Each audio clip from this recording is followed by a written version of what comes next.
আচ্ছা এতিয়া যে 10,000 টকাটো পালে আকৌ ভৱিষ্যতে মই 25,000 টকা দিম বুলি কোনে কোনে ভাবি আছে আপোনালোকক আমি চেক যোগে বিতৰণ কৰিম আমি বহুত মহিলাক যাৰ 3টাতকৈ বেছি সন্তান তেওঁলোকক এই আঁচনিটো আমি দিয়া নাই কিয় দিয়া নাই ঘৰত যদি 3টা বাচ্চাই আছে কেনেকৈ তেওঁলোকে প্ৰডাকশ্যন কাম কৰিব উৎপাদনৰ কাম কৰিব জনজাতীয় লোকসকলক আমি 4টা দিছোঁ বাগিচাৰ লোকক 4টা দিছোঁ বাকি 3টা কাৰণ যিমানে সন্তান বেছি হ'ব দেউতাক মাকৰ দায়িত্ব সিমানেই বেছি তেওঁলোকে উৎপাদন মূলক কাম কৰিব নোৱাৰিব আমাৰ আঁচনিটোৰ লক্ষ্য হৈছে যে আমি আপোনালোকক আজি 10,000 টকা আপোনালোকক দিম আৰু আপোনালোকে অহা 1 বছৰ এই 10,000 টকাটো সৎ ব্যৱহাৰ কৰিব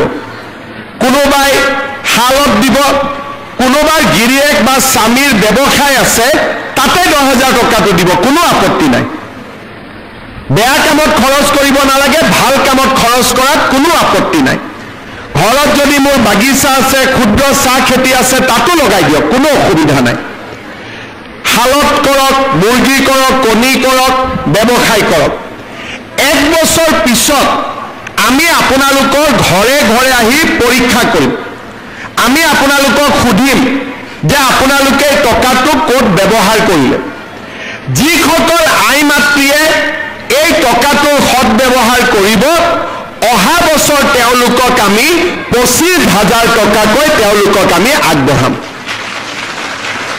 এই 25,000 টকাৰ 12,500 মই বেংকৰ পৰা আনি দিম 12,500 চৰকাৰৰ পৰা দিম চৰকাৰৰ টকাটো ঘূৰাই দিব নালাগে বেংকৰ টকাটো ঘূৰাই দিব লাগিব কিন্তু সুদ দিব নালাগে বেংকৰ সুদটো চৰকাৰে দিব মাত্ৰ মূলটো আপোনালোকে ঘূৰাই দিব আৰু যিসকলে সুন্দৰভাৱে এই 25,000 টকাৰ সৎ ব্যৱহাৰ কৰিব তেওঁলোকক তৃতীয় বছৰটোত আমি 50,000 টকা কৰি আমি আগবঢ়াম হাঁহে যেনেকৈ কণী পাৰে এই 10,000 টকায়ো দুবাৰ কণী পাৰিব এবাৰ 25,000 কণী পাৰিব এবাৰ 50,000 টকাৰ কণী পাৰিব কণী পাৰিব লাগে না নাই লাগে যদি কণী পাৰিব লাগে আমাৰ হাঁহটো অলপ খাদ্য বস্তু খুৱাব লাগিব আৰু তাৰ অৰ্থটোৱে হ'ল যে এই টকাটোৰ আপোনালোকে সৎ ব্যৱহাৰ কৰিব লাগিব কাকো খুৱাব নালাগে মাত্ৰ নিজে নাখালে হ'ল নিজে ইয়াক ভাল কামত লগালে হ'ল কোনে কোনে ভাল কামত লগাব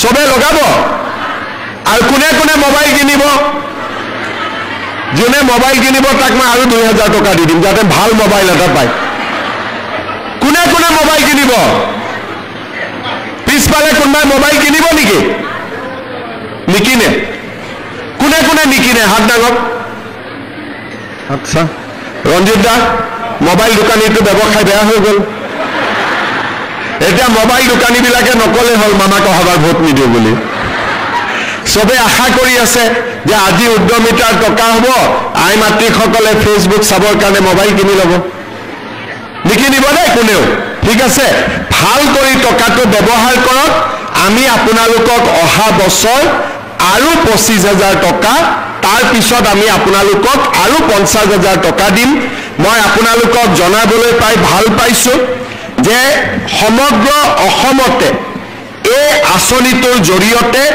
প্ৰায় 30 লাখ এগৰাকী দুগৰাকী নহয় 30 লাখ মহিলা উপকৃত হ'ব বিহালীত কিমান পাব এটা আজি 23,300 গৰাকী মহিলাই আজি বিহালীত 10,000 কৰি লাভ কৰিব তাৰ মানে 230 কোটি টকা মোৰ ঘৰত আহোঁতে 10,000 লাগে কিন্তু যদি 10,000 আৰু 23,000 পূৰণ কৰি দিয়ে 230 কোটি টকা আজি বিহালী সমষ্টিত আপোনালোকে 230 কোটি টকা লাভ কৰিব আমি সকলোৱে যদি টকাটো হিচাপ কৰোঁ এজনৰ ঘৰত 10,000 আহিব কিন্তু সকলোৱে যোগ বিয়োগ কৰি দিলে 230 কোটি টকা আজি আমাৰ বেংকটোত লেনদেন হ'ব প্ৰথম হ'ল আৰু বিহালীত এই আঁচনিটো ৰূপায়ণ কৰাৰ বাবে মই আমাৰ সাংসদ ৰঞ্জিত দত্ত আৰু বিধায়ক দিগন্ত ঘাটোৱাল ডাঙৰীয়াকো ধন্যবাদ জনাইছো। এটা দীঘলীয়াকৈ হাত চাপৰি বজাই দিয়ক তেখেতসকলৰ কাৰণে।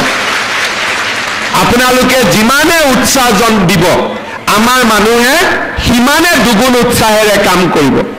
আপোনালোকে আমাক যেতিয়া আশীৰ্বাদ কৰে, আমাক আপোনালোকে ভোট দিয়ে, তেতিয়া আমি আপোনালোকৰ কাৰণে দুগুণ উৎসাহেৰে কাম কৰাৰ বাবে চেষ্টা কৰোঁ।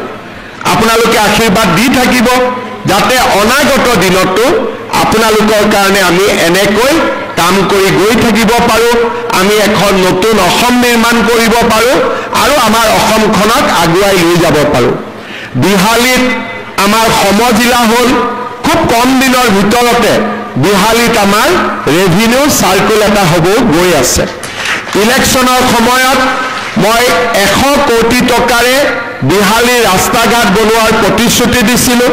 50 কোটি টকা মই মুকলি কৰি দিছোঁ আৰু কম দিনৰ ভিতৰতে আৰু 50 কোটি টকা মই বিহালী সমষ্টিলৈ মুকলি কৰি দিম। বিহালীত নতুন কলেজ হ'ব আৰু ইলেকশ্যনৰ সময়ত মই আপোনালোকক কৈছিলোঁ যে ৰেলৱে ষ্টেচনত ৰেল ৰখাব লাগিব, তাৰো কাম মই কৰি আছোঁ। ভগৱানে কৰিলে সেই কামো আপোনালোকৰ হৈ যাব। অৰ্থাৎ যি কথা কওঁ সেই কথাবিলাক আমি পূৰণ কৰোঁ। কংগ্ৰেছীয় মানুহবিলাকে মোক মাজে মাজে কৈ থাকে, এই হিমন্ত বিশ্ব শৰ্মাই সপোনত যি দেখে তাকে কৈ থাকে। আৰু সঁচা কথা, মই সপোনত যি দেখোঁ ৰাতিপুৱা তাকে বাস্তৱত ৰূপায়ণ কৰাৰ বাবে চেষ্টা কৰোঁ। সেইকাৰণে যিবিলাক কাম কংগ্ৰেছে অসম্ভৱ বুলি ভাবে মই তাক সম্ভৱ বুলি ভাবোঁ। কাৰণ মই বিশ্বাস কৰোঁ আমি সকলোৱে লগ লাগি আমি আকাশো চুব পাৰোঁ। যোৱা কেইদিনমান আগত এডভান্টেজ অসম সন্মিলন হৈছিল। 5,25,000 কোটি টকা অসমত বিনিয়োগ হ'ব। আমাৰ ল'ৰা ছোৱালীয়ে কাম কাজ পাব। আৰু মই সেই সন্মিলনতে কৈছিলোঁ যে অসমৰ 40 লাখ আত্মসহায়ক গোটৰ সদস্যসকলক যদি আমি ভালকৈ উৎপাদনমূলক কামত ব্যৱহাৰ কৰিব পাৰোঁ, অসমে এক নতুন দিগন্তলৈ গতি কৰিব। আজি আপোনালোকক আমি 10,000 টকা ব্যক্তিগত ৰূপে দিছোঁ, কিন্তু গ্ৰুপৰ জৰিয়তে আপোনালোকে যি লোন পাব লাগে, ৰিভলভিং ফাণ্ড পাব লাগে, এইবিলাকো আপোনালোকে পাই থাকিব। অৰ্থাৎ এই আঁচনিটো পোৱাৰ কাৰণে আপোনালোকৰ সহায় হ'ব, কিন্তু তাৰ লগে লগে আপোনালোকে আমাৰ গ্ৰুপবিলাকৰ জৰিয়তে বিভিন্ন ধৰণে আপোনালোকে সহায় পাই থাকিব। আমি অসমত 2,17,000 আত্মসহায়ক গোটক বেংক, চৰকাৰ, চিড মানি এই গোটেইবিলাকৰ জৰিয়তে ইতিমধ্যে 1,090 কোটি টকা আমি আগবঢ়াইছোঁ। আত্মসহায়ক গোটবিলাকৰ কাৰণে ই-কমাৰ্চ প্লেটফৰ্ম ঠিক কৰিছোঁ। আৰু মই অত্যন্ত আনন্দিত যে আমাৰ অসমত আমি বেংকৰ জৰিয়তে মহিলা গোটসমূহক 17,114 কোটি টকা ঋণ দিছিলোঁ। আৰু আচৰিত পাব যে মহিলাসকলে 99% মহিলাই বেংকক লোন ঘূৰাই দিছে। আজি আমাৰ অসমৰ মহিলাৰ শক্তি 17,000 কোটি টকা বেংকৰ পৰা লোন লৈছে। কোনেও বেংকৰ টকা খোৱা নাই, তেওঁলোকে বেংকক টকা উভতাই দিছে। মই ভাবোঁ সেই ধৰণেই আজিও যদি এই ধৰণে আমি এই 10,000 টকাৰ উচিত ব্যৱহাৰ কৰোঁ, ভৱিষ্যতে 25,000 টকাৰ বাবে নিজকে যোগ্য কৰি তোলোঁ আৰু ভৱিষ্যতে 50,000 টকালৈকে নিজক যোগ্য কৰি তোলোঁ, তেতিয়াহ'লে আমি সঁচা-সঁচি লাখপতি বাইদেউ হৈ যাম। হ'ব লাগে নে নাই লাখপতি বাইদেউ?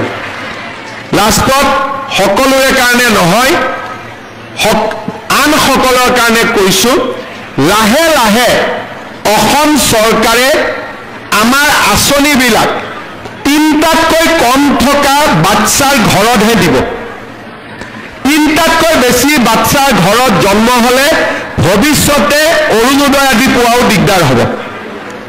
সেইকাৰণে আমাৰ যিবিলাকৰ ঘৰত 8টা 9টাকৈ কেতিয়াবা বাচ্চা জন্ম হয়, তেওঁলোকক মই অনুৰোধ কৰিম যাতে নতুন বিয়া হোৱা ছোৱালীবিলাকে 2টাতকৈ যাতে বেছি বাচ্চা জন্ম নিদিয়ে। কাৰণ